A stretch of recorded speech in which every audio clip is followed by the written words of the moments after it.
आप सभी लोगों का ऑनलाइन क्लास में हार्दिक स्वागत है। क्लास 8th टॉपिक है चतुर्भुजों के प्रकार, टाइप ऑफ क्वाड्रिलेटरल। चतुर्भुज के प्रकार में सबसे पहले हम पढ़ेंगे, प्रकारों को समझने के लिए सबसे पहले यहाँ पे कुछ आकृतियाँ दी गई है और इन आकृतियों को हम देखिए गौर से देखेंगे। इन आकृतियों को हम गौर से अगर हम देख रहे हैं तो हमें ये उभर के आ रहा है कि कुछ अगर हम इस यहाँ पे जो है बाएं पक्ष पे जो है कुछ आकृतियों को देख रहे हैं और दाएं पक्ष में भी 3 आकृतियां हैं, ये अलग प्रकार से इन आकृतियों को देख रहे हैं। तो कंपेयरिंग हम ये कर रहे हैं कि देखिए यहाँ पे जो एरो चिन्ह दिखा रहे हैं, ये एरो चिन्ह से हमें क्या प्रतीत हो रहा है? इस एरो चिन्ह से हमें ये प्रतीत हो रहा है कि ये रेखाएं इस रेखा के एक ही दिशा में है, सीधी है, एक ही दिशा में है। यहाँ पे देखिए ये रेखा इस रेखा के एक ही डायरेक्शंस में, सीधाई एक ही है। यहाँ पे देखिए ये रेखा इस रेखा के एरो चिन्ह बता रहा है कि एक ही डायरेक्शंस में है, ये और ये एक ही डायरेक्शंस में है। जबकि हम अगर अन्य दो रेखाओं के युग्म को ले, इसको इसके साथ ले, तो देख रहे हैं इनकी डायरेक्शंस अलग अलग है। यहाँ देख रहे हैं कि इन दोनों की डायरेक्शन से एक इधर जा रहा है, एक इधर जा रहा है। इनकी डायरेक्शंस जो है मतलब ये जो है डायरेक्शनों को हम देख रहे हैं। यहाँ भी देख रहे हैं कि इनकी डायरेक्शंस एक जैसी है, यहाँ भी देख रहे हैं कि इनकी डायरेक्शंस एक जैसी है। तो बोलने का मतलब ये है कि अगर यहाँ पे हम देख रहे हैं तो यहाँ डायरेक्शंस हमारे एक जैसे नहीं मिल रहे। देखिए इसकी डायरेक्शन इधर जा रही है तो इसकी डायरेक्शन इधर जा रही है, इसकी ये जा रही है, ये जा रही है, ये डायरेक्शन इधर जा रही है तो ये डायरेक्शन इसके साथ जा रही है, परंतु यहाँ पे भुजाओं की तालमेल सही नहीं है। यहाँ भी देखिए डायरेक्शन इधर जा रही है तो ये डायरेक्शन इधर निकल जा रही है, इनकी डायरेक्शन एक जैसे नहीं है। तो बोलने का मतलब ये है कि ये जो इन आकृतियों का मिला जुला, जो कुल मिला के इस प्रकार की आकृतियों को हम क्या नाम देंगे, इनको हम क्या कहेंगे? तो ये इस प्रकार की आकृतियां जहां दो रेखाओं के युग्म एक ही दिशा में है, यानी कि एक ही दिशा का दूसरा अर्थ है समानांतर है। दिशाएं एक ही है, समानांतर है, परंतु भुजाओं की माप एक जैसे नहीं है, एक जैसे ना हो। दोनों भुजाएं किसी आकृति में रेखाओं के वे युग्म जो कि बराबर नहीं है मगर एक ही दिशा में है, समानांतर है, तो इस प्रकार की आकृति को हम कहते हैं समलंब। तो ये देखिए इन आकृतियों में फर्क ये देख रहे हैं कि ये समलंब है जबकि ये समलंब नहीं है। यहाँ कहीं भी रेखाओं के जो युग्म है, पियर है, वो एक ही डायरेक्शन में नहीं है इनकी, तो इसलिए ये समांतर ना होने के कारण, कोई भी युग्म समांतर ना होने के, ये जो है समलंब नहीं है जबकि ये समलंब है। तो हम इस प्रकार समलंब की परिभाषा को हम लिख सकते हैं। आकृतियों को देखने के बाद इसका जो परिभाषा बनेगा वो इस प्रकार से बनेगा कि समलंब एक ऐसा चतुर्भुज होता है जिसमें भुजाओं का एक युग्म, जैसे ये भुजा, इन दोनों भुजाओं का एक युग्म देखिए समानांतर है, एक ही डायरेक्शंस में भुजाओं का एक युग्म समांतर होता है। तो ये हम लोगों ने जो है समलंब के बारे में यहाँ पे स्टडी की। अब अगला है हमारा पतंग, काइट। ये भी चतुर्भुज का एक दूसरा टाइप है। तो यहाँ पे हम देखिए कुछ आकृतियों को अगर हम गौर से देखें, देखिए यहाँ पे जो आकृतियाँ बनेगी इसमें 4 भुजाएं हैं। चतुर्भुज तो है परंतु पतंग इनको क्यों कहेंगे? क्योंकि इनको पतंग इसलिए कहेंगे कि इनकी जो भुजाएं हैं, देखिए भुजाएं, जैसे ये भुजा है और ये भुजा है, ये भुजा है, ये भुजा है, ये भुजाएं क्या है? इन भुजाओं की जो इसमें जो है भुजाएं क्या है? भुजाओं की जो आमने सामने की जो भुजाएं हैं वो क्या है? समानांतर जरूर है, परंतु इसमें जो है पतंग में समांतर होने का प्रतिबंध ये है कि इनमें युग्म नहीं है, बल्कि चारों भुजाओं में समांतर का संबंध होता है। जैसे देखिए ये भुजा इस भुजा के समानांतर है और इसकी डायरेक्शन ऐसा है तो इसकी डायरेक्शन भी इधर है, इसकी डायरेक्शन ऐसा है तो इसकी डायरेक्शन भी ऐसा है। तो यानी कि इनके भुजाओं में समांतर का सामंजस्य बनी रहती है। और यहाँ भी देख रहे हैं कि इनकी भुजाओं की आकृतियों में भी जो है सामंजस्यता, जो दाएं तरफ की आकृतियों में सामंजस्य के तालमेल कहीं नहीं बन पा रही है। चारों भुजाओं में एक समांतर का अभाव मिल रहा है। तो इस प्रकार जो आकृतियों में रेखाओं के युग्मों में समांतर का जो है एक संबंध स्थापित होता है। तो इस प्रकार की आकृति को हम पतंग की श्रेणी में आएंगे और ये जो है पतंग की श्रेणी में नहीं आएंगे। ये हो गया। दूसरी बात हम आगे चले, वो है समांतर चतुर्भुज। समांतर चतुर्भुज किसको कहेंगे? इसके लिए देखिए यहाँ पे कुछ आकृतियां दी गई है। इन आकृतियों को अगर हम गौर से देखें तो यह आकृति जो है, हम इसको गौर से देख रहे हैं, इसमें सारी आकृतियों को अगर गौर से देखें तो देख रहे हैं कि ये आकृतियां ए बी जो है वो सी डी के क्या है, समानांतर है। ए डी बी सी के समानांतर है। यानी कि फिर यहाँ पे देखिए पी क्यू जो है आर एस के समानांतर है, एल एम जो है ओ एन के समानांतर है, एम एन फिर एल ओ के समानांतर है। तो इसमें ऐसी आकृति जिसमें रेखा के एक युग्म के अलावा दो युग्मों में समानता पाई जाती है। दो युग्मों में समानता होती है इसमें। जैसे समलंब में हमने पढ़ा था कि जिसमें केवल समानांतर जो है केवल एक ही युग्म में होता था, इसमें समानांतर दो रेखाओं में दो रेखा युग्म में पाया जा रहा है। दो रेखा युग्म में पाया जा रहा है। तो जैसे इस फिगर है, इसमें देखिए ए बी सी डी के समानांतर है। यहाँ पे देखिए, यहाँ पे 1 2 3 4 5 है, जबकि इनके भुजाओं में समानांतर कहाँ मिल रहा है? देखिए ए बी डी ई के बराबर हो रहा है, बी सी ई एफ के बराबर हो रहा है। तो समानता कहीं ना कहीं मिल रही है, जबकि ऊपर पतंग में समानांतर का अभाव था, जिसके कारण इसका नाम पतंग कहा गया। समानांतर का जो अभाव रहता है पतंग में, तो ये अब हम इन सब उदाहरणों को, आकृतियों को देखकर हम समझ में हमें आने लग गया कि चतुर्भुज के जो प्रकार हैं, समलंब किसको कहेंगे, पतंग क्या चीज है और समानांतर चतुर्भुज क्या है। फिर हम इसके अलावा आगे हम देखते हैं, इसके अलावा आगे ये देखते हैं कि किस प्रकार से हम इन्हें डिफाइन करते हैं, किस प्रकार से इनका हम प्रयोग करते हैं। जैसे अब इन सब आकृतियों को देखने के बाद हमारे सामने समांतर रेखाओं, समांतर चतुर्भुज की परिभाषा को हम बना सकते हैं। वो इस प्रकार से बनेगा कि यह समांतर रेखाओं के दो युग्मों से मिलकर बनी है। जैसे मैंने आपको कहा था कि ये ABCD एक समांतर चतुर्भुज कब है, क्योंकि इसमें जो है एक रेखा युग्म ना होकर दो रेखा युग्म से मिलकर बनती है। और यह एक समांतर चतुर्भुज एक चतुर्भुज होता है जिसके सम्मुख भुजाएं समानांतर होती है।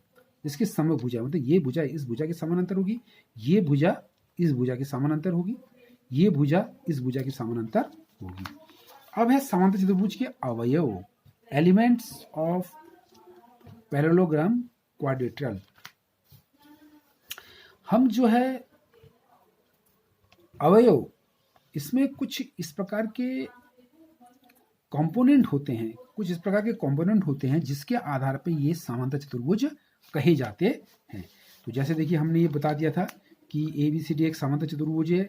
इनमें किस प्रकार का जो है कंपोनेंट आ रहा है, एक तो आमने सामने की भुजाएं समानांतर होती है, और दूसरी बात इनके जो है सम्मुख भुजाएं, एक इसके जो है सम्मुख भुजाएं समानांतर होती है, और दूसरा युग्म यानी कि इनके जो है आमने सामने की भुजाएं समानांतर होती है। एक तो ये है, और दूसरा है कि इनके जो कोण होते हैं, सम्मुख कोण वो क्या होते हैं, सम्मुख कोणों का एक युग्म होता है। जैसे कोण A है, इसका सम्मुख कोण ये हो जाएगा, कोण B कोण D के बराबर होगा। यानी कि इनके जो सम्मुख कोण है, सम्मुख कोणों का एक युग्म होता है, अर्थात इनके सम्मुख कोण आपस में बराबर होते हैं।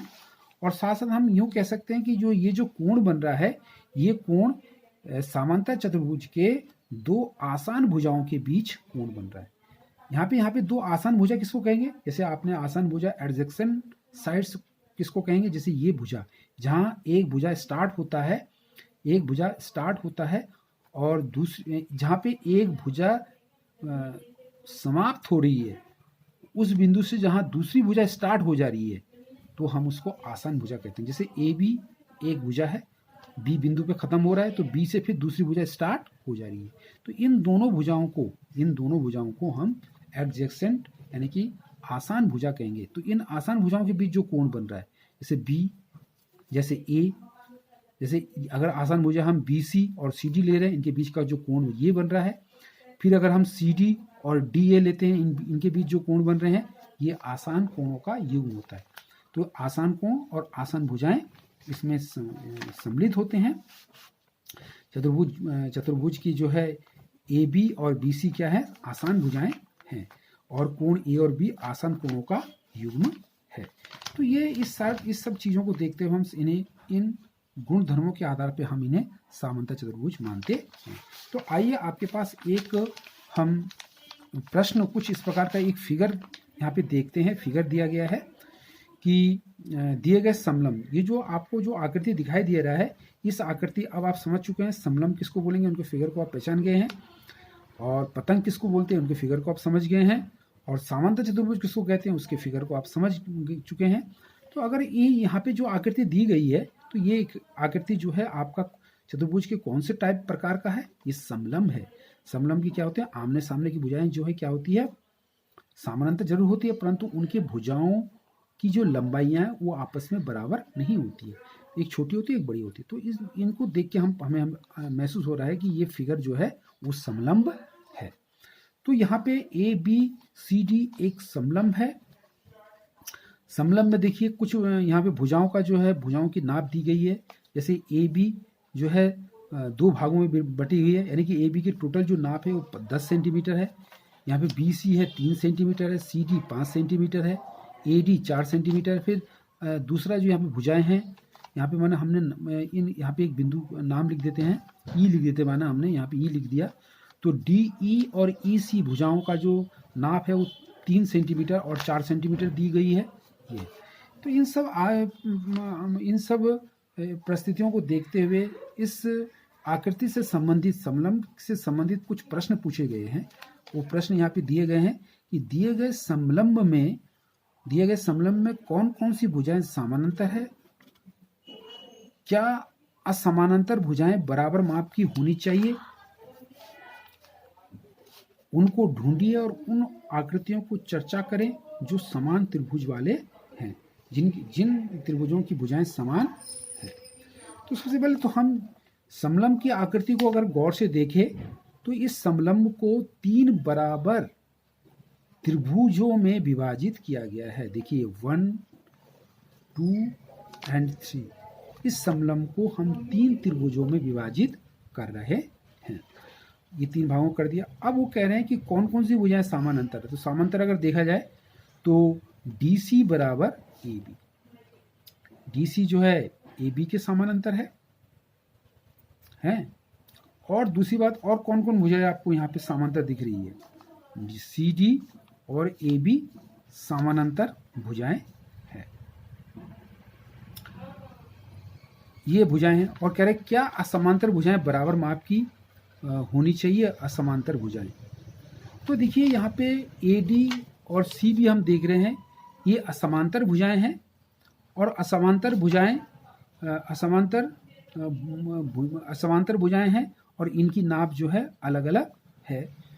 असमांतर भुजाएं हैं और इनकी नाप अलग अलग नाप की है। अब वो कह रहा है कि उन आकृतियों की चर्चा करें, उनकी जो है उनको ढूंढिए जो समान त्रिभुज वाले हैं। तो जैसे अगर हम इसको देखें, देखिए इस त्रिभुज को और इस त्रिभुज की हम को गौर से देखें, इन दोनों त्रिभुजों को, तो त्रिभुज 1, 2, 3 ये तीनों त्रिभुज कैसे हैं, समान प्रकार के त्रिभुज हैं। और ये त्रिभुज समान प्रकार के हैं। देखिए ये त्रिभुज समान प्रकार के हैं। क्यों है समान प्रकार के, क्योंकि अगर ये भुजा देखिए 4 सेंटीमीटर है, तो इसकी दूसरी भुजा, इसकी वही संगत भुजा 4 सेंटीमीटर है। इसका आधार 5 सेंटीमीटर है, इधर भी 5 सेंटीमीटर है।